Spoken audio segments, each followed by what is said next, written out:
but here at EG, I'm an operations intern working closely with our collegiate brand ambassadors. For today's discussion, we're going to focus on what it's like working in esports and give our audience an insight into some of our own evil geniuses in management. Toward the end of the stream, we're going to open up the panel for questions from the audience. So post your questions in the chat and remember to stay tuned until the end so I can answer your questions. So without any further ado, let me introduce our CEO, Nicole. Hi, everyone. I'm Nicole LaPointe Jameson, CEO of Evil Geniuses. Thank you, Nicole. And Conrad. Hi there, my name is Conrad Janzen. I'm the Director of Business Operations here at Evil Geniuses. Thank you, Conrad. And this is Greg Kim. Yeah, Greg Kim. I'm Director of LCS for EG. Awesome. And Shannon. I'm Shannon Larkin, and I'm the HR coordinator here at EG. Thank you, Shannon. And can you please elaborate on how you got into esports? I actually grew up around esports. I think it's actually commonly known that my dad is actually one of the sound engineers at Valve. So I've grown up around video games, testing video games, and the international especially. So I actually started off with tournament organizing with the company that contracts with Valve. So it was just kind of a natural thing for me to kind of get into, especially from birth. I actually did voiceover for random video games growing up, and so it just made sense just to kind of get into esports and not really follow in my dad's path, but just be in the same kind of area with him, which is really cool. That is super cool. Thank you, Shannon. But Nicole, you're someone who doesn't necessarily come from an esports background. How has your experience helped you enter and prosper in the esports environment? And how do you use your unique perspective to create a vision for EG's future? Yeah, so I snuck my way into esports. Previous to this, I worked in private equity, but I think first of all my life I've loved gaming. It's a badly kept secret that I am a terrible competitive Gwent player, so esports was always on my radar. But I've loved competition, traditional sports, competitive gaming, and then I've loved startups in the startup space. So both of those passions put together led to a really good entry point for me into the space because I had the interest. I knew what I had to learn. I knew I came in not knowing everything, and it's been only uphill from here. Thank you, Nicole. And Conrad, there's no necessarily no cookie cutter plan into esports, especially the work environment, mostly because there's no real clear esports path. You started your career in esports without a degree. How has this affected your work in esports? Yeah, for myself, without having a degree, I had to have skill sets coming in. And so I started off in film and television, and I utilized those production skills to kind of get my first job in esports, doing photography, doing video. And then from there, learning additional skills like player management and, business that allowed me to kind of shift into this role, eventually focusing on a career path for the long term. Thank you. And how did you first get into the esports environment? Yeah, I think it's really common that if you got into esports in like the early 2010s, you were doing journalism of some shape, way, or form. Okay. So I actually started writing for Evil Geniuses back then. I don't think there's any articles left as we've changed the website and the website's changed over the years, but I definitely have a few of those kicking around. And I really started reporting on kind of StarCraft 2 knowledge, as that was kind of the popular game at that time. And then, attending events there, on my own dime at that time, but and then utilizing those opportunities to kind of learn more about the esports space. Thank you. And Greg, I know that you were a pretty big League of Legends player. How did that help you land your job at your previous job before Evil Geniuses at Riot?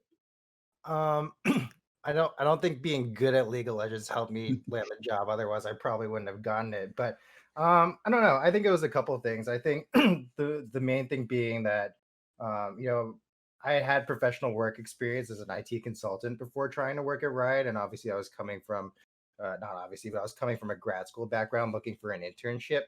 So being able to point to like tangible work experience and like doing work in analytics and whatnot before trying to apply for a job at Riot, where I could put like that practical, like buttoned up professional experience to work in like a gaming and in an esports environment. I would say that's like what helped me the most for sure. Cool. Thank you. And Shannon, when I look around Evil Geniuses in this panel here, I see a lot of unique people with a wide variety of backgrounds. How do you think this powers and diversifies Evil Geniuses? I think it's actually really cool how diverse we are as a company. I think one, it's really cool that we get to show off that we have a woman CEO. I think that's a really cool part of EG.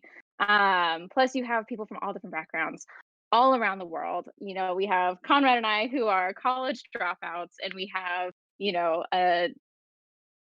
people that have graduated from Columbia or have their business master's degrees. So it's really cool to see how many different perspectives we're able to get on any type of situation that comes up within the company.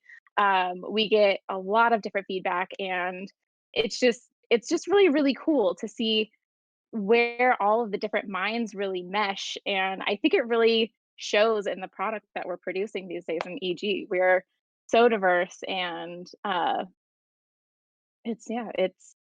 it's really cool to see that you don't have to have that cookie cutter path up to a job of dropping out of school or getting your master's degree. So I think as long as you're persistent and you have the stick to itiveness and the determination, you can easily become a part of the EG family. And as a follow-up, I want to kind of dive a little bit deeper into the fact that I would say that esports isn't necessarily refined yet. And along with that, it's growing to a more professional industry, definitely comparable to traditional sports nowadays. What methods have you used to guide Evil Geniuses to become internally more professional as well as like a bigger player in the space? I think you can actually see our transformation within the past year. We just actually had our 1 year anniversary with Peak Six, and I think having that type of investor come in and that background with business and helping us build that foundation has really excelled um, our trajectory inside of the esports world. We really have just built a strong foundation within our company now. So it's really cool to see how esports is now becoming more mature, more business oriented, and not, 7 people running a business outside of a warehouse or, an attic. So we're definitely becoming more professional and just a little bit more secure, which is really nice to see. And I think that a lot of it is because Peak Six has come in and really guided us in those foundations with policies, background, giving us the resources to bring on people from all around the world and different type of backgrounds to fill out our back of house staff and our support and even our players. So without that, we really just wouldn't be where we are right now. And I cannot wait to see where we go within the next year. Yeah, thank you. And Nicole, you're nodding a lot. It's about the time when you came into Evil Geniuses. And as of now, I think esports is it's definitely growing. You've helped with that. You've helped Evil Geniuses grow so much in the past year. But I still don't think it's necessarily refined. How do you think through, or even around some of the biggest problems in esports? Yes, definitely. The space is still, while it's not a new space, definitely has a lot of the markings of still being a grassroots startup-y environment. And what I think has been really interesting, especially for myself coming in and really seeing how scrappy many of these teams operate behind the scenes. Even when you have capital availability, investors are coming in with money, it's really making sure you're using best practices from other spaces, but also respecting and preserving what makes esports unique and hitting that balance and finding leadership that focus on, okay, we definitely want to have this type of infrastructure, these types of benefits. It's like usually the unsexy back office type work that Shannon mentioned that really pushes an org forward, but doing it in a way that's not corporate or tone deaf, but protects and preserves what is excellent about esports is critical. And that's something that I think you could Google easily. I'm not going to name drop other orgs that may or may not have done it successfully or unsuccessfully in the past. And everyone's still learning and growing in this space. No team has really figured it out just yet. But I'm excited to see that people are putting in checks and balances to professionalize and protect players, staff, and org identities. Thank you, Nicole. And Greg, before you worked at Evil Geniuses, you worked at Riot. I love to know what you learned from Riot, a pretty, I won't say professional job, but definitely a known title. How was the transition from Riot to Evil Geniuses, and what do you learn at Riot, and what do you use on like an everyday basis at Evil Yeah. Geniuses that Yeah.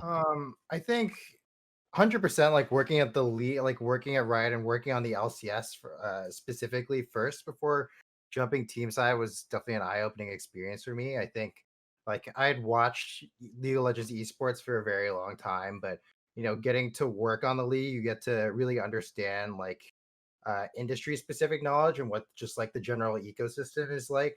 Because I was working on business strategy and data analytics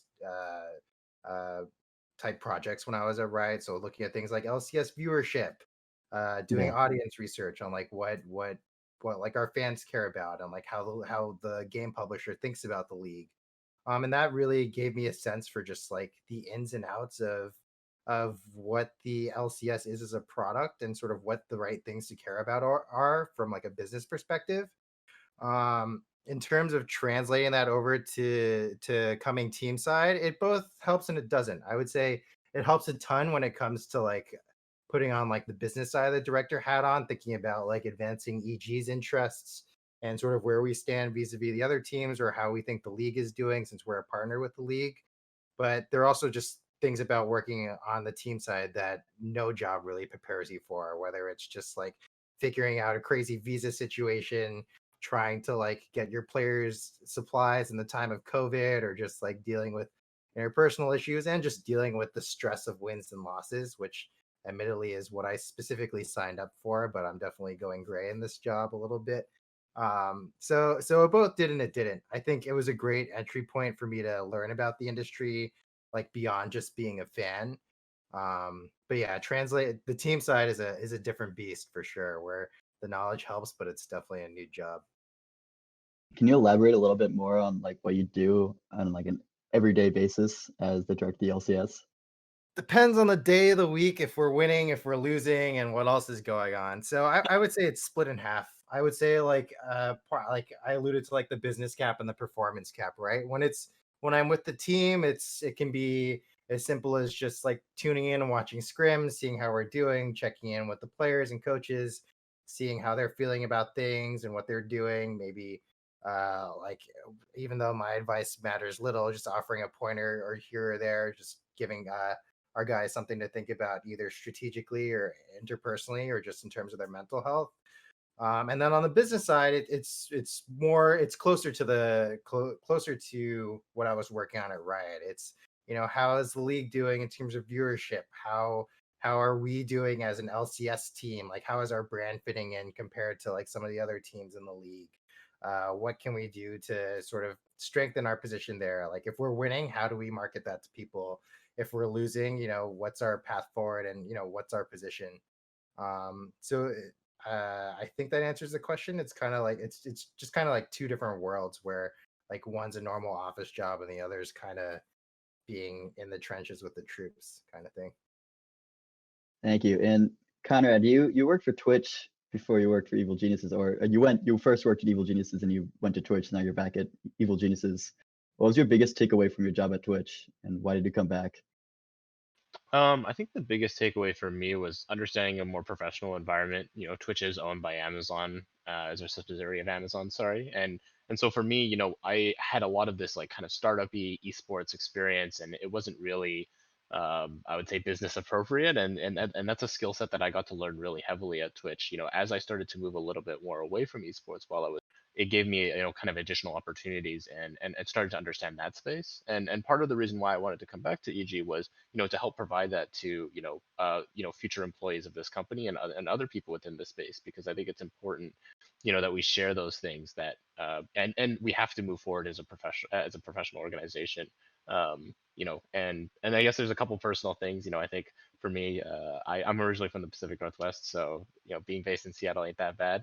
And for me, EG was a really good fit. So Thank you. And Conrad, another one for you, kind of building off of Greg's comment about you need to be pretty flexible in this space. You've had many positions at Evil Geniuses. How did you, one, make the transfer from role to role? And how has that like newly gained workplace fluidity helped you in your current position? Yeah, I mean, I think it's just, being willing to step up, and I think that's something that is required within the esports space. It is becoming more specialized than it's ever have been, but at the same time, there are moments that have to, take on things that you're not necessarily comfortable with, or something that you don't have a background in. For instance, when I first got into the Evil Geniuses as an organization, I was doing video content and creative work, and then I moved into player management because our player manager took a sabbatical and there was nobody else who really wanted to do it, and I was really interested in player management at that time, and I jumped on the opportunity. Thank you. And Shannon, you were the Dota manager before you ended up in HR. I'm just curious, do you play Dota, or have you ever had I experience with that? do not. No. I, sorry. No, I actually do not play Dota. I've never played Dota before. Or no, sorry. I have played Dota a couple of times, but I don't really play a lot of video games, unfortunately. Okay. But how has your experience from like being the Dota manager helped you in HR? Sorry, what was that? Oh, how has your experience being the Dota manager helped you in HR? You definitely learn a lot of different personalities, Yeah. and you learn how to be a little bit diverse across the board. Um, you, I don't know. I going from Dota into HR, I actually didn't really have any HR experience, so I've been kind of learning on the fly. But you really, uh, yeah, you just got to go with the flow. It's like Greg said, it's super fluid, so you got to be able to adapt to all of the situations that come your way, and just keep going. Yeah. Would you say there's like a most challenging aspect of your current job at Evil Geniuses?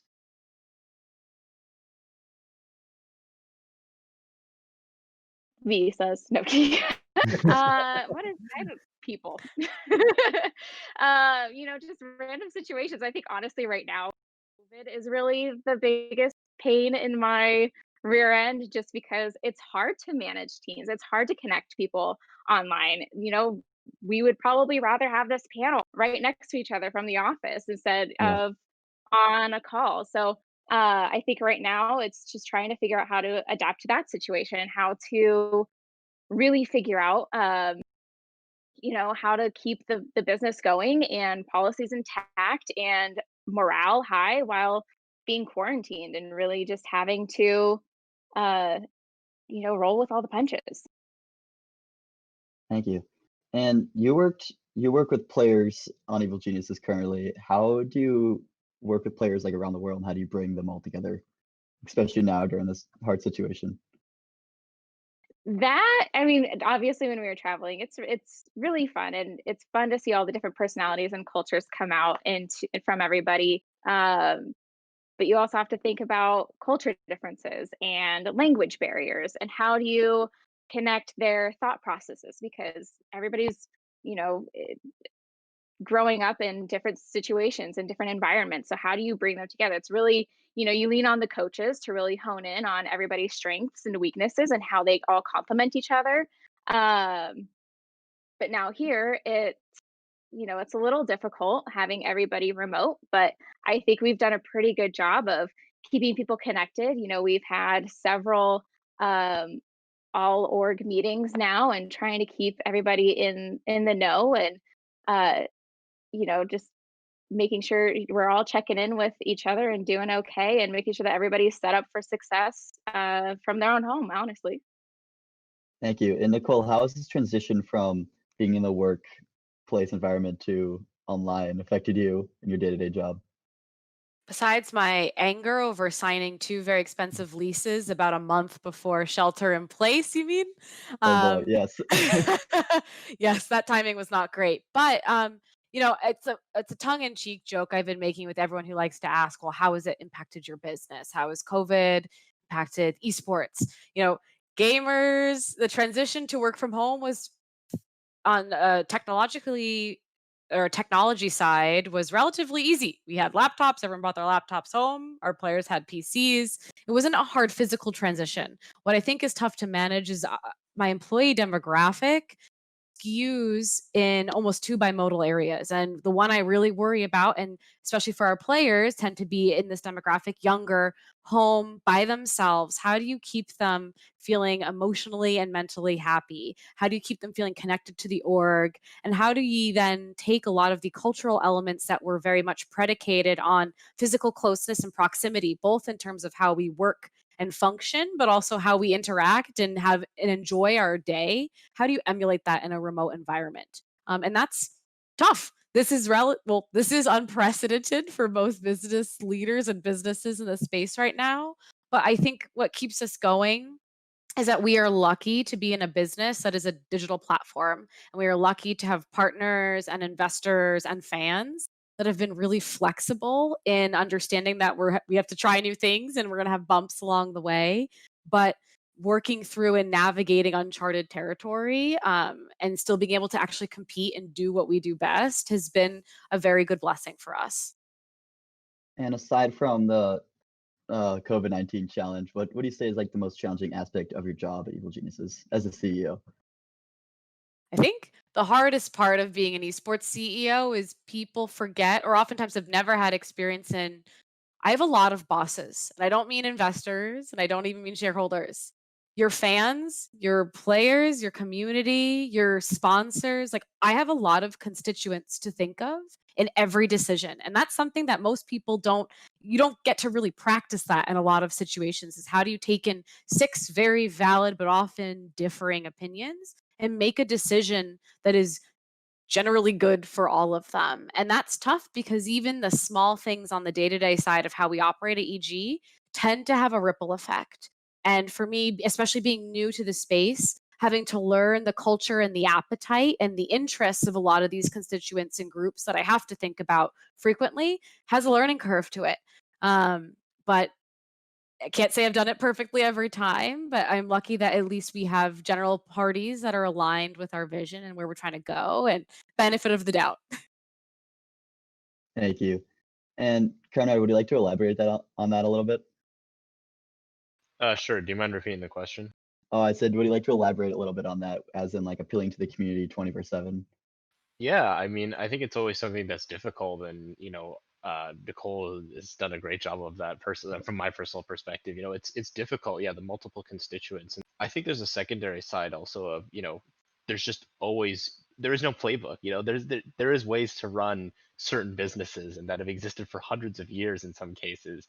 Esports is so new and growing that I think this is like, to me, that's what brings excitement to it, is that there is you can write however you want it, and setting up for that future is something that is a group effort, and everybody's trying their best and putting together a best plan that we can, and I'm very excited to be a part of that. Thank you. And Greg, there is no playbook in in esports, and things don't usually go well or as planned in esports, either it's in the workplace, on social media, or a bad tournament. How do you keep it cool when shit hits the fan? um, I mean, talking like Sorry.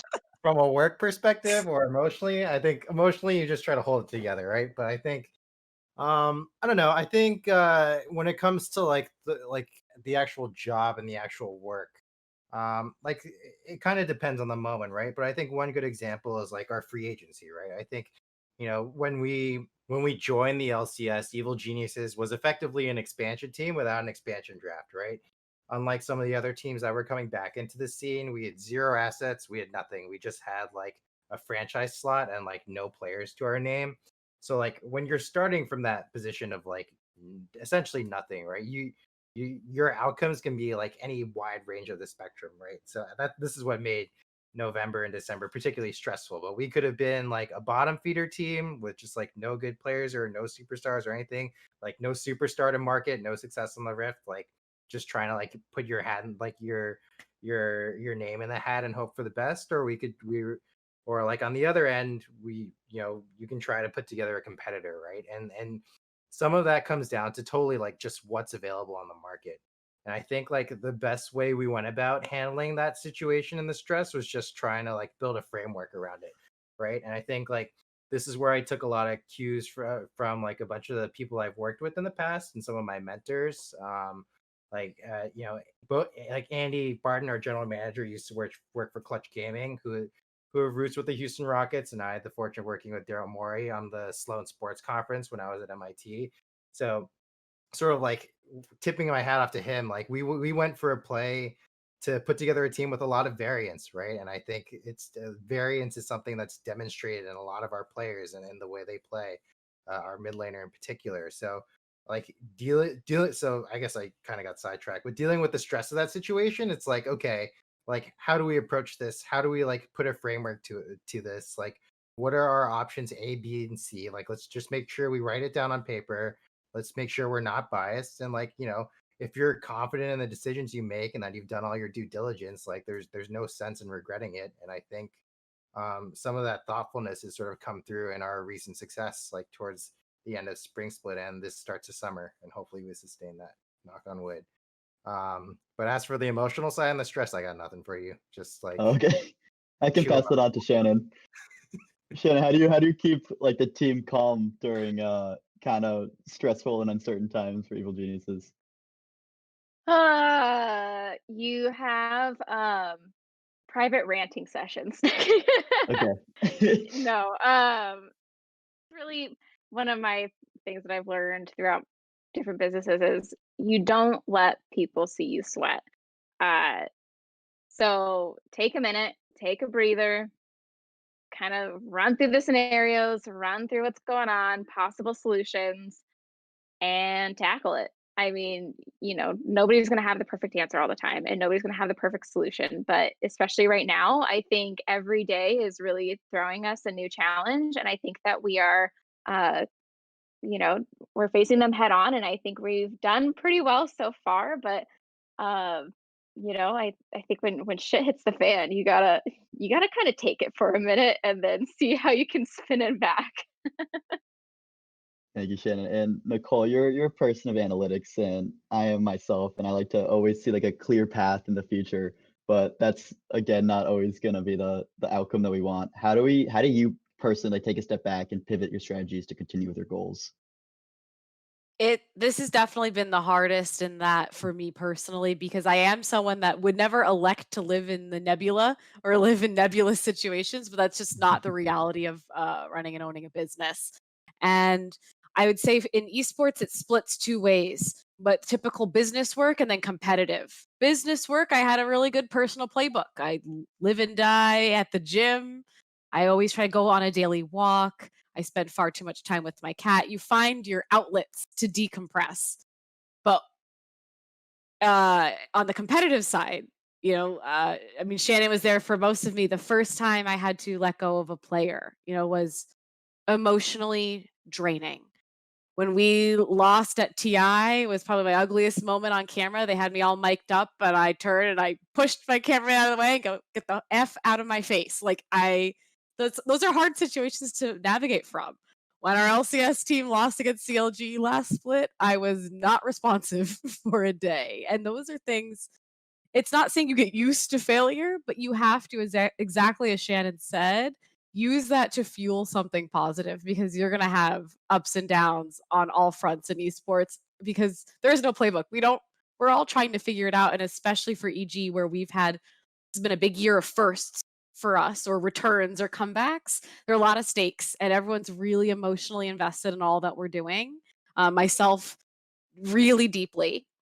And it's good to make sure you always have a counterbalance, have external perspective, take time for yourself, take advantage of time off, because at the end of the day, you have to take care of your health and your sanity, because if you can't bring your best self to a work environment, it's not worth it. Thank you. And Craig, as the LCS is going on right now, how's your mental state right now? Are you kind of calm? It's actually How you fine. I feeling? mean, we had the fifth perfect game in LCS history on last Sunday. I think I'm doing okay. We're going to Uh, 2-0 this weekend, right, Craig? I hope so. We'll see about that. But yeah, I don't know. I think to actually better answer the question from before, like with our player, like I think it speaks to something I said before. Like if you feel like you've done all your due diligence and done everything that you can to be successful and you tried your best, then like there's nothing to regret, right? And I think, our players are guys who have really been stepping it up in practice and they put their all into every game they play on the Rift. Like they take their solo queue seriously. They do what it takes to win, and I think like that's kind of reflective of what we try to do as a staff as well. So I mean, like my mental's fine, right? Like I'll get pissed off and I might throw something at a wall if we lose, but like at the end of the day, it's just wow, Nicole's giving me a face there. It's just This is bad advice, guys. Don't listen to physical violence. well, I mean, it's like I'll throw like a stress I ball. don't recommend throwing a controller against the wall. It might be Greg is our tough. Bobby Knight, apparently. Exactly. But I think like I don't know. I think like just seeing the work that our players put in, like there's a lot of growth in the process for sure. And I think like that's sort of been our MO, particularly when we struggled to start the spring. So I don't know. I'm in a good place, and I think we've shown that like the hard work will get us to where we need to be by the end of the split. Like no matter what the blips along the way are, for sure. I'm looking forward to seeing the outcome. Thank you, Greg. And Conrad, going back to what Nicole was first talking about on the business side, can you please elaborate a little bit about your job in BizOps? A little bit of everything. I think that's operations in a nutshell. Is putting together frameworks and building things that allow everybody else to do their job better. And I think that to me is always something I've been passionate about is making sure that everybody has the tools. And I think this comes from player management maybe a little bit, but everybody having the tools that they need to be successful in their work, and then at the same time taking on things on myself personally or other things within the company and making sure that those are going as smooth as possible. And I wanted to wait for questions from the audience, but I have a pretty good one that's a decent follow-up. This is from Swag Bats for Conrad. What are some skills or opportunities that someone could work on during COVID-19 to prepare for a hands-on career for like the business side of esports? Yeah.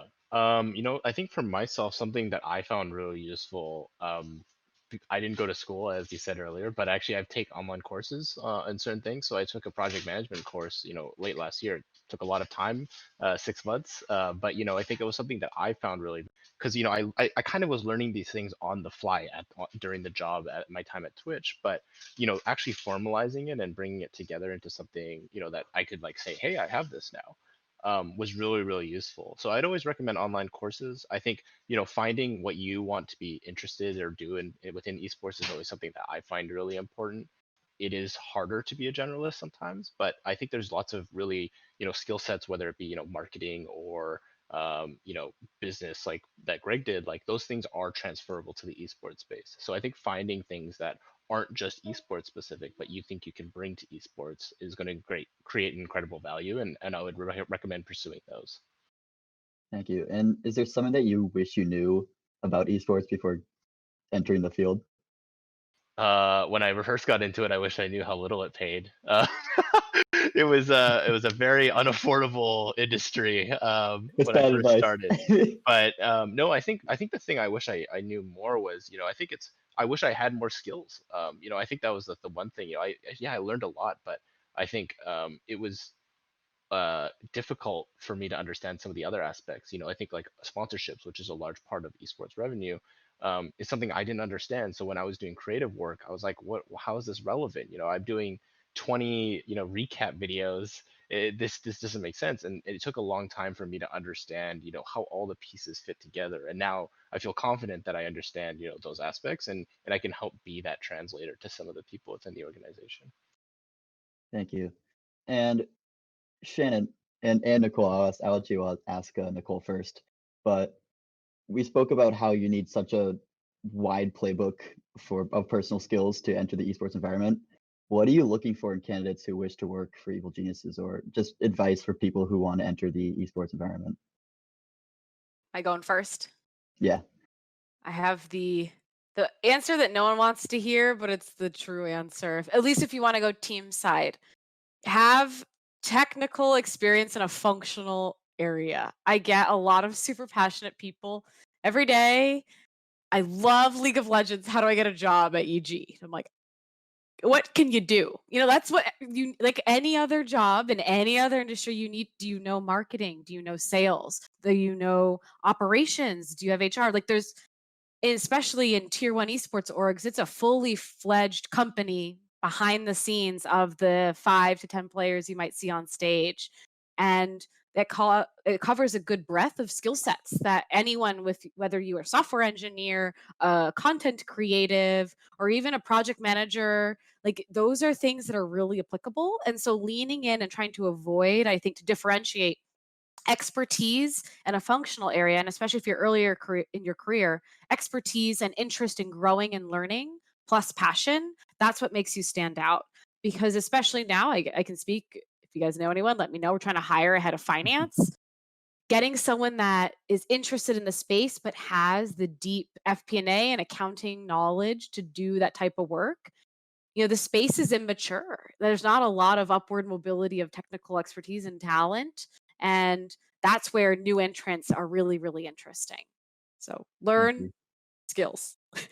Okay. And Shannon, for the collegiate side, I know that you did a lot of interviews with our current brand ambassadors. Going forward, if we were to hire some more collegiate brand ambassadors, what traits are you looking for? I think passion is one of the biggest ones. Like Nicole said, you have to have passion, but really, I mean,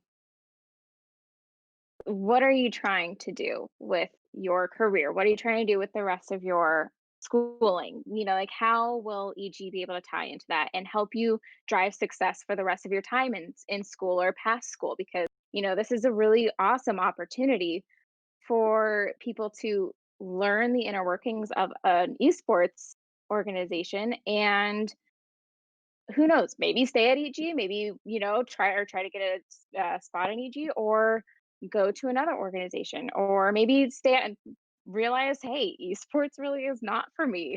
But how can you hone in those skills for the future and whatever you decide to do when you grow up? Because I feel like even now, I mean, I've been in the esports scene for, God, 7, 8 years now, and it's like I still kind of don't know what I want to be when I grow up, but this is a fun space to be in right now. So I would really just say, really think about what your end goal is and what it is that you would bring to EG and why EG or esports needs you. Like to find your own space, build your own space, and let us help guide that. So that's kind of what I would look for, is just passion, initiative, and creativity of how we can help you fit into the space. Thank you. And we're running out of time for my questions. I want to open up to the chat pretty soon, but I have two more questions for Nicole, and I'm going to mesh one of them with a question from Nicole Boas to Nicole. But first, I want to ask, what do you? I'm sorry, Nicole. You're a very inspiring person. I'm sure that you look up to many people, and I'm sure many people look up to you as a role model. Who is someone that you personally look up to? It's a nice question. Thank you. In terms of business aspirational mentors, the CEO of Patagonia, Rose Marcario, is someone that I aspire to be like. For those that are unfamiliar, well, I think everyone knows Patagonia, but for those that are unfamiliar, Patagonia was not the popular and cool. It used to be like the hip 90s thing and kind of trickled off. And Rose came in and really brought the brand back to revitalization, but she did it in a way that, for those that follow the EG story a little bit, you can see I'm stealing elements from where Rose came in and was very clear on, unless this is a diverse workplace that supports especially gender diversity, as well as an environmentally sustainable workplace, we will not be successful. And when you think of brands or big companies, people will say, oh, yeah, do good, help the environment. But for those that make it a core pillar of how they operate and then find success, like Patagonia has, she quadrupled profits, I think, in a very short period of time. Like sticking to your values and showcasing excellence can not come at a detriment to doing good is something that's really impressive to me, coming especially from the private equity world. Big finance doesn't always showcase or care about things like that. And I think, especially for me in esports, seeing how fungible the whole space is, being able to instill positive values while showing success is really, really important. And so she is someone I've always looked up to and watched all her speaking engagements on. I highly recommend. She's done amazing work. Thank you. And this is the direct question from Nicole Boas. Do you have any advice for inspiring young people to start their own teams? Yes. Don't underestimate the difficulty. Teams, especially in today's esports space, it is hard to up and start an evil geniuses from the get-go. It's not saying it's impossible, But the amount of funding, resources, time availability, as well as the actual talent to like sign a player. I don't know if people know this. These players are very expensive, and usually, as Greg could tell you, need a lot of care. Just like it's almost like, hey, how do I start an NFL team? We're getting to that level of prestige, which is awesome, but that also means the barrier to entry is high. And so, if you are interested in starting an esports organization, a team, or anything in the space, passion you definitely need, because if you don't love it, this is going to suck. But you also need to make sure you're really smart on what skills and resources you have and what skills and resources you'll need to bring in from the get go, just like in any startup. So you can have the runway and the stability to make mistakes and develop your strategy, because every business pivots a bunch, especially in those first few years. Um, and don't be hesitant to reach out and ask questions. That's actually, I get a bunch of inbounds as well on, hey, we're this budding org, we're doing okay. Do you have thoughts on this? A lot of owners, a lot of directors at other teams, they are excited to find other people in the space that are legitimate and have passion. And don't be afraid to reach out for support. Thank you. And for Shannon, Pokemans is asking, what should I major in to enter esports? And they said that they've been in a club organizing events and managing teams for a long time, but they would love to know your perspective. Well, there is no esports degree yet, so I would say don't focus on that. But I don't know, I'm probably the wrong person to ask this because I am a college dropout. But the way that he's going right now, or they're going right now, is actually the same path that I took. I started, at tournament organizing. I was, doing the international and the major just from dropping out of school and taking an internship with the event company that, contracted with Valve. Going to Beyond the Summit and then being picked up by OG and then moving over to EG. So it's really, I would say keep on doing what you're doing. If and I'm not saying this is for everybody, but if school just turns out to not be your thing, don't stress about it too much. But if you're almost there and you're going to college, that's what your passion is, then keep going, finish it, just go towards the finish line. But I think that it's we all come from different backgrounds, different walks of life, and different paths, so just keep going the route that you're going, and I'm sure the experience will speak for itself once you come to the organization that you are really passionate about joining. So I think it's mainly more experience rather than a piece of paper at this point, at least in my perspective. But obviously for other roles like finance and all that, we really do prefer a degree. uh but yeah. Thank you. And this is from Josh DC Park, and it's for Greg, but I think Shannon could do a pretty good job answering as well. Greg, how about you start with, how do you help players cope with like high stress situations and use their skills across high levels of intensity? Yeah, I mean, I think we have the benefit of having a lot of players in LCS who've been at this for a very long time. Like, obviously, Bang's a two-time world champion. Like, Scarin and people like have been to world semifinals. Like, our only true rookie on the starting roster is Kumo. So, like, they've been in these situations before. I would say like the direction it's go like esports is kind of going in. I think you've already seen this heavily in professional sports. It's just like thinking about player health and wellness more holistically, right? I don't think we're obviously not at the point where we're having our guys like do workouts with wearables and stuff, but we think about their holistic experience, right? We want to make sure like they have good food in the morning. We want to make sure they have like a good schedule to adhere to and that it's clear like what the expectations of them are.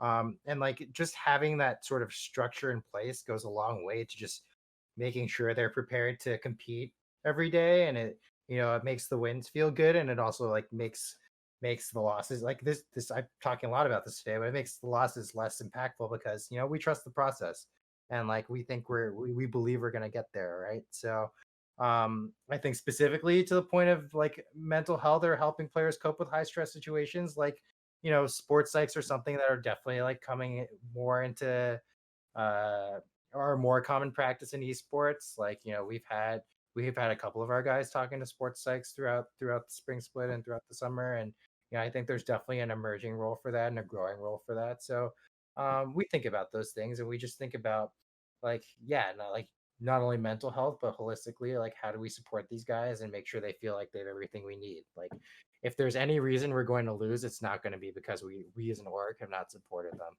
for sure. Thank you. And Shannon, do you have anything else to add on to that? I think sports psychologists are really coming more into play now and are really important as a foundation to really figure out the mental state of each player. But really, you just have to learn each player's mentality and stress factors, tendencies, because each one you have to look at them as an individual and not holistically as a team sometimes. So the way, one player handles loss might be the complete opposite of another. How they view practice, how they view traveling, time off. I think, like Nicole said earlier, time off is a huge thing for us to really take advantage of and to promote with our players, because they need that mental break to get back into the competition, because you're looking at all of these super talented players that are starting at such a young age and seeing success at such a young age. You really need to control that and make sure that that isn't really guiding their play style or guiding their mentality towards their team.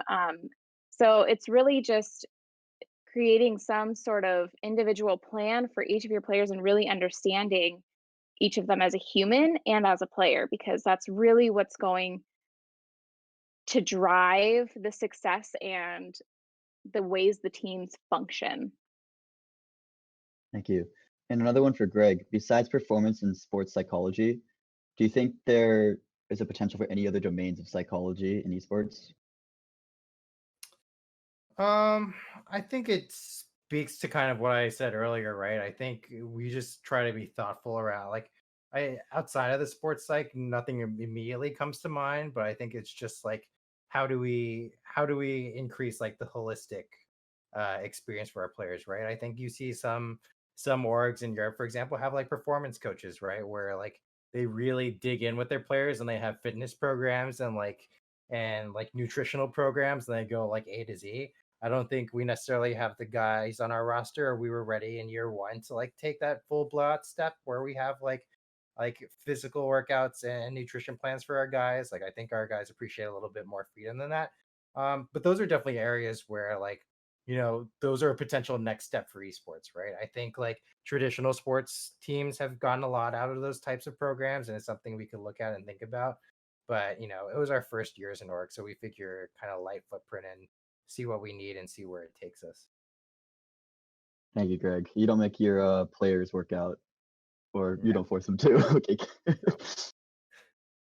Nicole, everyone on this panel has some sort of professional experience before landing esports, and by professionally mean the competitive esports environment. However, do you think that alone is enough to enter the industry? As in, like, do you think networking is a bigger factor than just knowing a lot about esports? It's a good question, especially assuming this is coming from potential future college or young graduate. I think you should view esports similar to any job industry. Having technical experience in an area definitely makes you stand out because it's demonstrated you've operated in that environment and that culture and it looks good. So if you can get hands-on experience, that's a plus. But what's also a plus is things that are related and informative and help showcase that you have skills and knowledge that would transfer in appropriately. When looking at EG's staff, both in the junior level as well as the senior level, we have a pretty solid mix of people that are new to this space completely, as well as people who have worked in the space since leaving college or leaving high school. And they're all successful. I know I'm biased, but everyone at EG is successful. And I think it's because we have really smart people who are subject matter experts in an area. And so for when the networking piece is definitely important because it gets your foot in the door, it gets you an intro. But I think you can also, considering the harsh reality of esports versus many other spaces, is the career fairs, the college scenes, that's still developing. You see it. This is a product of us trying to flesh that space out today versus, big finance or software engineering companies that are very rooted in the college recruiting or pre-professional recruiting scene. So taking ambition and taking aggression into getting yourself into and seen in those spaces is also pretty important when you have that background and those skill sets, and making sure you tell your story and your goal. What are you interested in doing and why?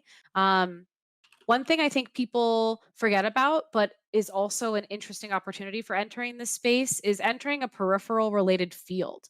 Working from a game developer, broadcast producer, an analytics platform that works in esports. There's a lot of things besides team, if team is interesting for you, that also hire and give really tangible skills and then give you network into the spaces you want to be in. And I think those are also opportunities that shouldn't be overlooked because all that experience is valuable.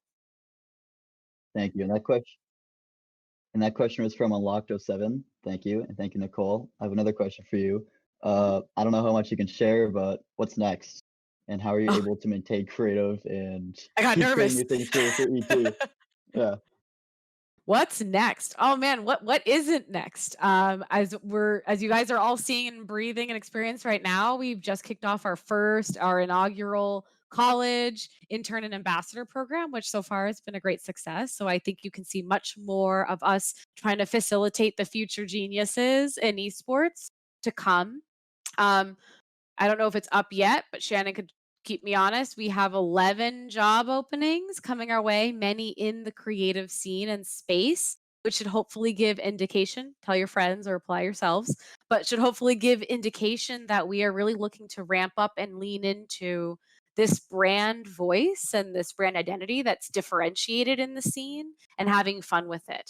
And I'm biased. I think it's partly the millennial in me, partly the seeing the future possibilities, but innovating is always critical at EG. All of my team members can say that I care a lot about trying new things, failing fast and failing often, and then moving on and trying something new, because anyone that tells you they figured out esports is a liar. Like, no team knows, no broadcast producer knows, all those LinkedIn experts that I've never heard of, but have a lot of esports on their profile, have no clue. And for us to try new things in whatever way, I got raised eyebrows when I hired a HR team to EG. Why do you need HR and esports? I got raised eyebrows when I hired an engineering and data science team to EG. Now it's one of our revenue platforms. I got raised eyebrows when we kicked off a college internship program, and I hope to keep raising eyebrows in new ways, because that's how we will continue to differentiate and do creative and cool things. Pushing the boundaries is definitely something that you do. This is a question from me. Do you have a message to empower others who want to plot a path to their win? Ooh, yes. Always plot a path to the win.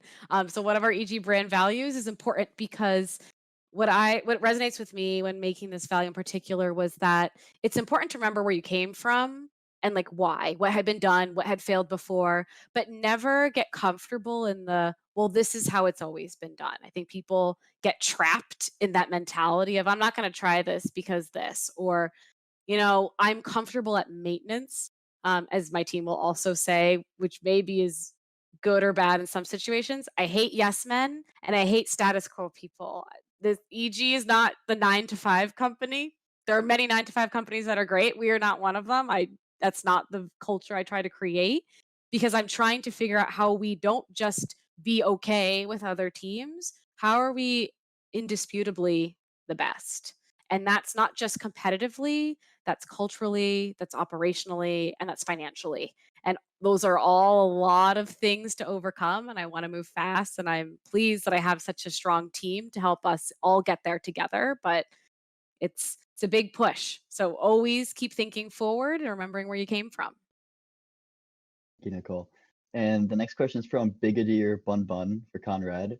Is there anything that people have that give them advantage when looking for work in esports? And is there experience in education sorry, is experience in education the most important thing to grow? Yeah, I think when esports was kind of up and coming, when I was getting into it, education wasn't as important. But now we start to see these collegiate clubs, available all throughout the entire country, and many of you who are watching this are probably a part of those. And being a part of those is, something that I definitely look at, because those are starting to develop and really show some of these esports skill sets that Nicole was talking about earlier. You're getting that experience before you're even entering the industry.